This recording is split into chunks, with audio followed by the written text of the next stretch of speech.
Hey guys, and welcome to another show and tell video. This is actually a show and tell video from those 700 guns that we got out of New Orleans.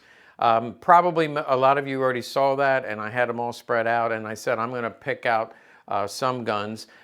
First and foremost, not every gun I'm going to show you came from that collection. The vast majority are guns that I'm going to pick out from that collection that I found unusual or rare.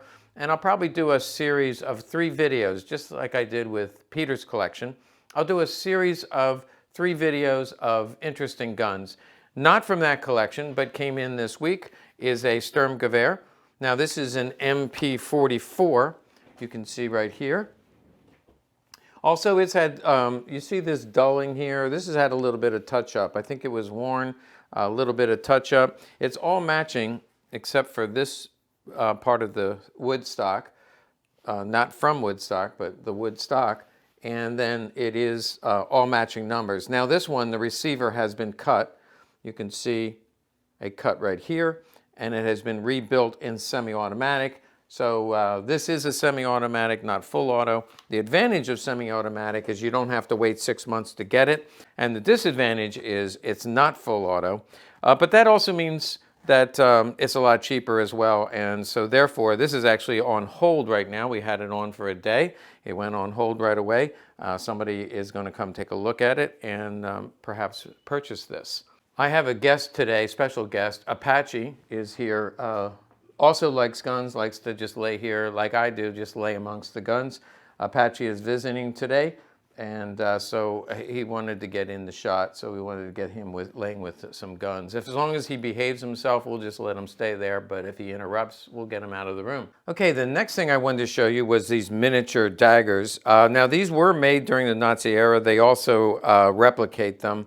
As far as I know, and this came out of Don's collection, as far as I know, these are original. You can see it's the size of my hand. This one here is, I believe, a diplomatic dagger. I know this is Army, this is SA, this is Luftwaffe, and this is a Hewer, Workers' Party Hewer. Miniatures, and we don't know the value, so we put it on Gunbroker for $1. If you check out our Gunbroker site, right now we have 86 listings. Some people say that I can't go to your website because everything's too expensive. Pretty much every item we put on, and right now we have 86 items. There's 5 days left on this. It's at $282, so I think this will go easily to $1,000. But we put everything on for a penny. Starting price is 1 penny. So that is affordable by everyone out there. However, of course, if you're overseas, we can't really sell you guns. But that just goes to show we do put on penny auctions, and we let the market determine the value, so don't blame me when people bid it up. So what was the purpose of these? I think they were just like mementos, you know, I don't know who the maker is. They're well made, and you know, the sheath fits pretty nicely. Some people say they are letter openers. I have used them as letter openers, but I'm not sure of the official use. But obviously some people collected them, and this is a collection of miniature daggers that replicate the real thing that the Nazi Party put out. I should mention that I believe the Nazi Party did make these and sell these just as a way of raising money. Just like any political party, they needed to raise money to support their functions. Okay, now back to guns. This is a 1911 Colt. It's actually made in August of 1945, one of the last ones made. I did a whole video just on these type of guns, but this came in not from Don Andrews, because I mentioned that he didn't really have any American weapons, few exceptions. But this did not come from him. This came in this week. It's very rare. In fact, I say in the video that I did previously, they only made about 1,800 of these. And they are rarer than a Singer. Now they are expensive, but not as expensive as a Singer. But let me show you what makes these rare. So again, August of 1945, the serial number is in the 2 million range. That serial range, along with the inspector proof, which is JSB, kind of hard to see. Some of you know right away from watching my videos that this makes it very rare. Now, a lot of people don't care that it has a different inspector. Before this was GHD, And then John S. Begley came in August, and he only inspected for the last month of the war. Again, they only made about 1,800 guns. This one is in excellent condition, and these are quite valuable. There's a few differences in the late war. For one thing, the mainspring housing is not checkered, but rather has the vertical stripes. And it does have a slightly different barrel. But this gun will be going on our website and will be quite expensive, so don't get sticker shock if you want to check it out. So these percussion weapons, I mentioned this one in the last video, and I said I thought maybe this was fake. I got a lot of feedback from you guys. I always really appreciate your constructive feedback, but this is a percussion weapon. That is not, you know, new and exciting, but what was new and exciting for me was the seemingly Nazi proofs. That's a Nazi era eagle with an SP at the bottom, which is for black powder. So this is a mark for black powder. So it does make sense, news to me, and by the way, that has to be 1940 or later. So just like today, if you go to your local sporting goods store, they do sell flintlocks and percussion weapons that are modern day replicas. Germany was doing the same thing. What's surprising is during the war, they had retailers that were still selling these percussion weapons, and it was, I mean, Germany, they have a history of shooting and hunting and collecting, and so you could still buy a percussion weapon in 1940, and this proof mark tells us that it was made during the war and probably sold in a retail store. So it's not an antique. It was probably made in the 40s as a percussion weapon by a retailer. Same thing with this gun. So again, the proof marks, this is a percussion weapon made in between 40 and 45, and an SP marking. Looks like this one is threaded for a silencer. That's just a joke, by the way. I'm not sure why this was threaded, but I don't think it was for a silencer. But that was a modification to the barrel, so maybe it was a conversion kit. Don't know a whole lot about these, but I wanted to show these to you. And these are in working order. No license required to own one of these. One other one. All right, this oddball, this reminds me of Men in Black, the odd weapons that they had. Series 4 deatomizer. That's what I'm talking about. Noisy cricket. Hey, Kay, no, come on, man. You get a Series 4 deatomizer, I get a little midget cricket. Oh, yeah. This is the smallest, I'm told the smallest made German pistol during the war. I'm sure that's true. That cross right there could be a retailer or Swiss. I wanted you to get a better look at it. I'll show you how it works. But you see right here, it has that same proof mark. So it was made during the war. It is tiny. The caliber might be smaller than 22. And I wouldn't want to shoot this. I mean, I don't know how you would shoot it. But basically, I cocked it. You lift this. You then can single shot, put the cartridge in, and then close it down and fire. Now to eject the bullet, from what I can tell, so we lifted this to load it, and we pull, this ejects the cartridge. So it's a cute little gun. Randy's the only one in this shop that would go out and shoot this because I would scare the rest of us. But tiny little gun, who the heck would make one of these? And for what reason, I don't know, other than bragging rights to say this is the smallest German pistol made during the war.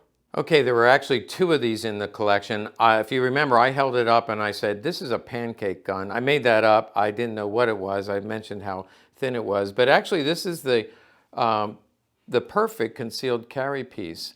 And I just got a kick out of it. I'm going to show it to you. Let's come a little closer. So we mentioned that this was, it was made for export. We have England, Russia, and North America, so they were exported. The reason they're perfect concealed carry is this would fit right in your pocket, and because the trigger pops down, it doesn't get caught in your pants pocket, but it's actually 4-shot.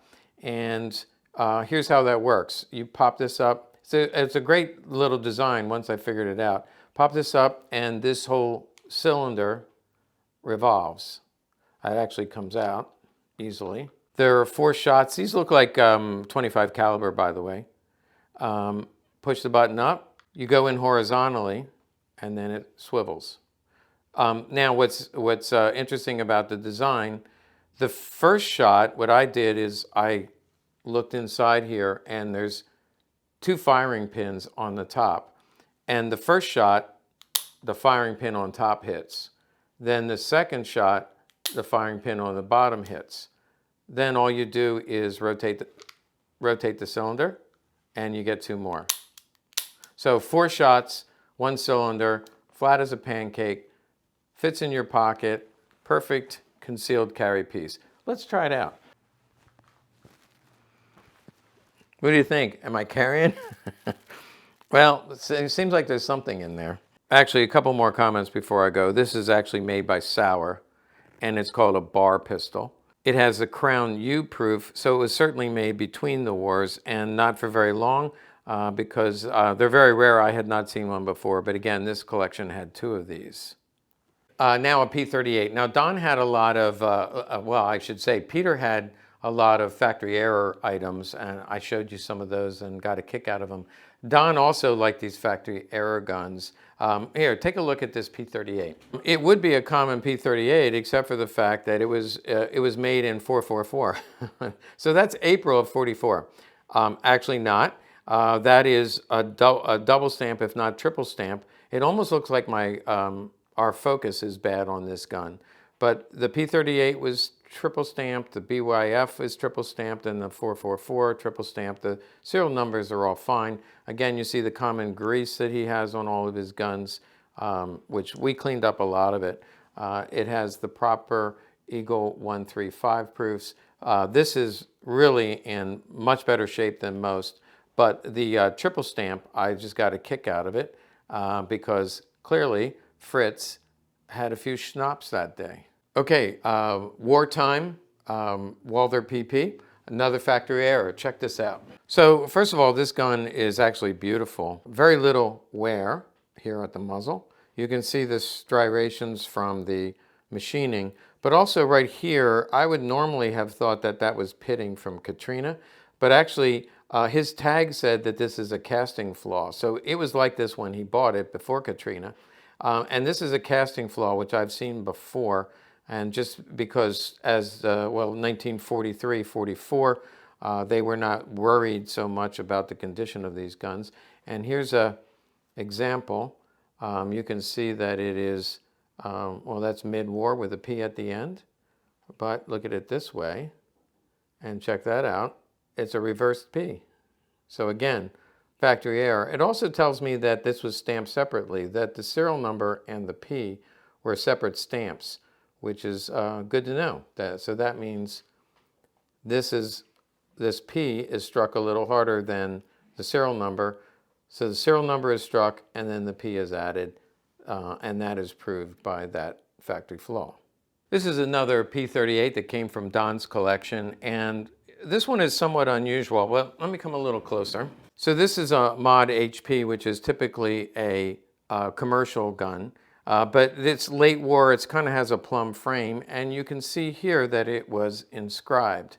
Now these were made in about 1944. It does have a commercial Eagle N stamp right there, so it was test fired. Some of these were later diverted to the military, but generally this is a civilian weapon, and a civilian in 1944, the only one getting them would have been party officials. Or somebody with special permission to carry a gun. So this is not, it would not go to your typical civilian.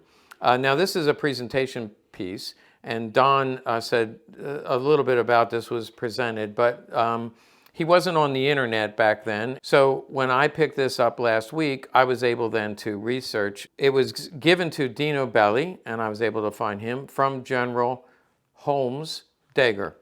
Now, Holmes Dagger, General Dagger, is easy to find. That's 11 with a triangle, and that would be the 11th Armored Division, and that's part of their patch. Basically, it's a triangle with a armored vehicle in it. So it's the 11th Armored Division, and he was the commanding general General Dager, Brigadier General Dager, was the commanding general in 1945, and then he stayed even after the war was over. He was the commanding general there. And he actually, here's a picture of General Dager, and he was a fighting general, not somebody who sat on the bench. Interestingly, early in his career, he was stationed in the United States, and he was a desk warrior, meaning he had administrative duties, but he applied and was eventually approved to go to Germany, where he was in the 8th Armored Division, and then finally put in charge of the 11th Armored Division, and he was part of the juggernaut through Germany all the way to the end of the war. He received a lot of awards for bravery. You can see here a Distinguished Service Cross, also other medals of honor for his fighting valor and the troops that he led. Now, Dino later changed his name, by the way. I'm sure everybody got his name wrong because it said in the Ancestry.com that he changed his name from D-E-N-O to D-I-N-O because I think Americans spell Dino differently. But his family did immigrate from Italy, and he did serve under General Dager. Now, I would like to say he was given this for bravery in battle, but in fact, we were able to contact his family, talked to his son, and called his daughter as well. He was a musician professionally. He taught music. And so we went into the service. He actually helped to entertain the troops. And he was part of the administrative team under General Dager. And I can only imagine they got to know each other through the music and putting on concerts and, my dad was actually telling me that they would take a guy like this, they would find people who played instruments, and they would, part of their entertainment is they would perform for the troops. And the family was a little vague on the details, but for the most part, we know that this was presented to Dino as a personal thank you for his service during the war, especially to help the morale of the troops. But overall, this is just a very historical, beautiful gun in better shape than most of the guns. Oh, wait, I guess I got to show you this. Talk about factory flaws. You see that little mark out there? I sold one like this maybe 5 years ago. The guy that bought it said, I love the gun. It's beautiful in every way. I just can't believe that somebody sawed off the bottom of that. And I said, yeah, I can't explain it. Well, a couple weeks later, I got one, same serial range, same saw mark. So bottom line, cut to the chase. I've seen a dozen of them, all mod HPs, all late war 1944, all with the exact same casting flaw. So they had a run of these, and they didn't stop the presses and start all over again. They put them out with that same casting flaw on those late war guns. I want to show you another Walther PP. And again, this came in at the same time as the Andrews collection, but it was not part of his collection. You probably saw, especially when I showed you Apache on the floor. He changed sides, by the way. He's now over there. But I have guns everywhere all over my floor, so I'm just kind of picking some things I want to show you, but there's a lot more to show you, and I can't do it all. But check this out. Now, this gun should have come from Peter's collection. It didn't, but this is a one-of-a-kind gun. I've never seen one before. Maybe we'll never see one again. So there's certain things that I can tell you for sure about this gun, and then there's some things that I'm not for sure about, which is this additional piece. This was definitely used for target shooting, maybe for competition. It is .22 caliber. You can tell from the barrel, but also the indentation. It was made for export because it says made in Germany. And it was made in the pre-war period because it is crown and proofed. But what we know is special about this gun, it was imported by Stoger Arms. Now, Stoger Arms imported Lugers and other German pistols. It's kind of rare to find a PP or PPK that's Stoger marked. I have sold others, however. They do command a premium. This one is in excellent condition. It comes with the proper .22 caliber magazine. That's a proper .22 caliber from the late 1930s. But let's talk about this adaptation up here. This could have been ordered by the factory, but also it could have been added by the retailer. We do know that Stoger did add special, they had special guns. So for example, with the Lugers, they have special long barrel, like 18-inch barrels. They would order those for the American market, specialty items, and this was one of those specialty items. Notice at the top, this is ivory and an ivory button here, dot, an ivory dot. And when you line them up, I don't know how well you can do that, but it just makes an incredible line of sight. And hopefully we can get a good shot. And then also you can adjust for elevation here. This would adjust for elevation up and down. And then this would adjust left to right. So this little device, again, it's either factory made, ordered by Stoeger, or Stoeger added it, but it is drilled into the slide, both the front sight and this monstrosity rear sight was added for Stoeger and sold in the US market. The gun is in incredible condition, a very rare find, and one of a kind. Okay, Walther PPK and PP. These are also special guns. Let me come up and show you. First of all, let's start with the PPK. Now, serial range and Crown Anne, this is about 1938. Actually, it is 1938. Look at the condition of this finish. Absolutely gorgeous. Not refinished. This is original dark blue. Notice the fire blue here. This gun is just incredible. Worthy of my collection. Now, it is a Czech gun, and again, I did a video about Czech guns. I think I said in there that these went to the Czech police. I was mistaken. All the guns that went to Czechoslovakia were marked with the Czech lion. It was given a property number. So this was gun number 1320 that was exported to Czechoslovakia, and the Czechs always dated it. Now, we're doing factory errors. That's the theme of the day. It says there 48. There's no way this was exported to Czechoslovakia in 1948. In fact, it was exported in 38, and I'm sure that is a factory error. We'll check out the magazine. Magazine is the same condition as the gun. Now, let's take a look at its sibling. I was going to say twin, but it's not a twin because this is a PP. And it is about the same date. In fact, if we look right there, this one has the property number, the Czech Lion, and 39. So this was exported in 39, just before Crown N switched over to Eagle N. You can see the front strap, the condition of the gun, not quite as nice, but again, the Czech export guns are fairly rare. Only a few thousand of them went, and they command a premium as well. And the magazine is similar. It's got the banner with the caliber. You know how much I love Walthers. Here's one more. This time it's exported to France, and for some reason the French exports were marked Alamagna. Let's take a look at it up close. Look at the finish on this. Alamagna is written right here, which is French export. So of course that was before the war. They didn't want to export guns after they took control.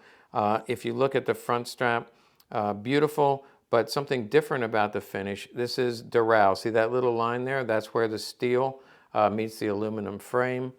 This is aluminum. If you put a magnet on it, it is not magnetized. Beautiful gun, also made in 38 and exported to France in 1938. Beautiful magazine, which is banner only, a little bit earlier than the other ones. But that's just a beautiful example of a gun from Germany, Walther factory, exported to France in 1938. Okay, for this video I have one more PPK, which is going to rock some people's worlds, and then this holster that I want to mention as well. And then we'll be done. I've got lots more that I can cover. Check out Patchy's he's a guard dog watching over all the guns on my floor. I still have so much more to go over, but check this out. You'll get a kick out of it. If you're a regular viewer, so first and foremost, out of Peter's collection, I talked about factory errors. And remember, I had a grip, a PPK grip, that had no banner on it. And I said, must have been a factory error. Why would they make one without the Walther banner? So this gun came in. This is obviously nickel. See the line right there? It's aluminum. So this is white aluminum, never finished. 431 is the 431 is the last of them. They stopped at 431. There is no 432. So we talked about that. So this is the very end of the war. It's also mismatched. So probably put together in 45. And it may be that this was put together by the GIs, and it may be that the GIs molded a few and got rid of the Walther banner. Now that's only conjecture on my part. The only reason to get rid of the Walther banner is there was a lot of Polish forced labor workers in the factory at the end. The GIs document that. They also said the factory workers, for good reason, had a lot of hostility toward the Walther family. And in fact, they said the Walther family was under house arrest at their home in order to protect them from some of the workers who wanted to exact retribution. So it could be, conjecture on my part, that after the war was over, put together for the GIs as souvenirs. These were parts that remained in the factory. You can tell these are parts because here's blued, here's blued, here's blued. This is verchromt. This is nickeled, and this is no finish. The magazine is nickeled. And this was made with no Walther banner, perhaps put together by the workers, and the Americans, I'm sure, paid them to, hey, make me some souvenirs. Now, I should clarify that the first group that came through, they were only there for a few days. They were frontline troops. They were there. They cleared the factory out. They grabbed souvenirs and left. But then other soldiers came in afterwards, and they were there for weeks. I mean, the war was either near over or over, and so they were just guarding the factory, and they had a lot of time on their hands, and they actually paid some of the workers who remained. And I'm sure they could have gone home at that point, but transportation, I'm sure, was difficult. So some of the workers remained, and I'm told the Americans would pay them to put together souvenirs. This, I believe, is one such gun. And again, please don't write me nasty notes. Most of that is conjecture, but reading the history, I do believe that that's what happened with this gun at the end of the war.